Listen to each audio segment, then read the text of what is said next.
Cliff, I'm not going to say I disagree with that characterization. I think there's a lot of reason to believe that George Zimmerman had a history of violence, of paranoia, vigilantism, and yes, even racism. But what I would also say is that, to me, it's a basic misunderstanding of human nature in that we're all human.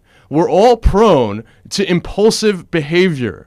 And given the opportunity, when we are feeling impulsive, to discharge a firearm, and the idea also that it is appropriate for a community watch member to be packing heat and patrolling the neighborhood like that is really, really shocking to me. It's alien to me. I come from northern New Jersey, the suburbs out of New York City. There are many gun owners there, but the idea of a civilian walking around with a gun, and yet here the same juror said that she would still have him on her neighborhood watch. Here's how she put it. I mean, I would feel comfortable having George, but I think he's learned a good lesson.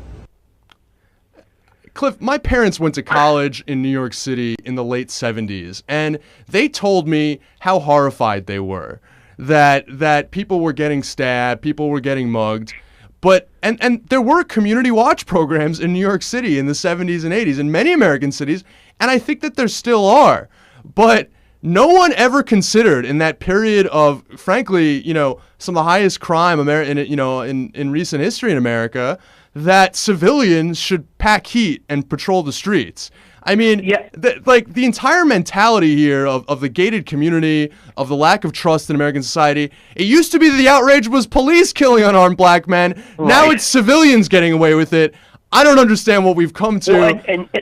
Well, go ahead. Sorry, Daniel. No, I mean, I'm ranting and raving here, but I mean, my central take is that this understanding of the relationship to crime, that somehow houses getting robbed, what would be the worst possible outcome is more houses getting robbed.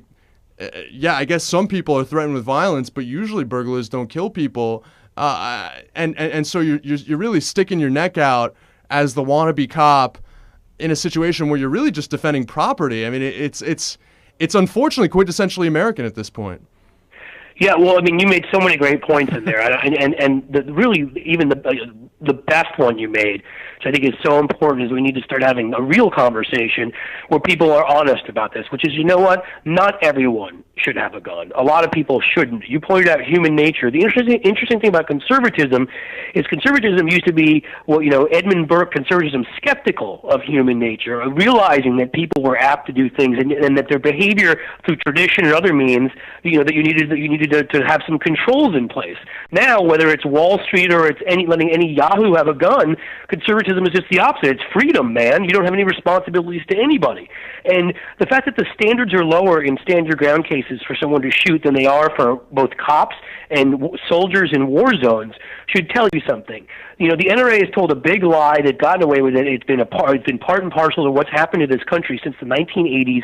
We've headed to this radical individualism where our community doesn't matter anymore. Everyone take care of themselves. You're exactly right. What you're saying about the 1970s. I lived in New York. I was very young then, but New York was going through, borderline bankruptcy. There was a lot of crime. There's a reason why they're making movies like Escape from New York. All right, and adding guns to those situations just makes them worse. It doesn't lead to people committing less crime. It leads to situations where somebody gets angry and they may not have done something, but they will if they have a gun. Someone wants to steal something, they maybe don't if they don't have a gun, but if they have a gun, they'll try and do it. All it does, there's a reason why in the 19th century in this country, many states had laws that banned concealed carry. And people would be shocked to know a lot of them were states like Wyoming, Kentucky, places like, because they realized that the purpose of having a concealed gun is to commit an offensive action. And anybody who doesn't believe that makes it more likely for crime to happen, compare statistics to where we are versus Europe. They have as much violence there. They have as many fights going on. They just don't have the violent homicides with guns. And, the last thing I'll say, on the very same day, of course, and this has been discussed before, that Newtown happened. There was an attack in a school in China with a knife. Cliff, we gotta. And guess what? Yeah, that's a great point. I think, Cliff, we're gonna leave it right there. But always wonderful to have you, Cliff Schechter. Amazing insights, an amazing gun policy advocate, bringing that expertise to bear on this case. Cliff, thank you. Have a great weekend. My pleasure. Thanks for having me on, buddy. When Take Action News continues, we're going to talk this next hour once again about the situation in Bangladesh. and upcoming developments there. You're going to want to hear this, so stay tuned on Take Action News.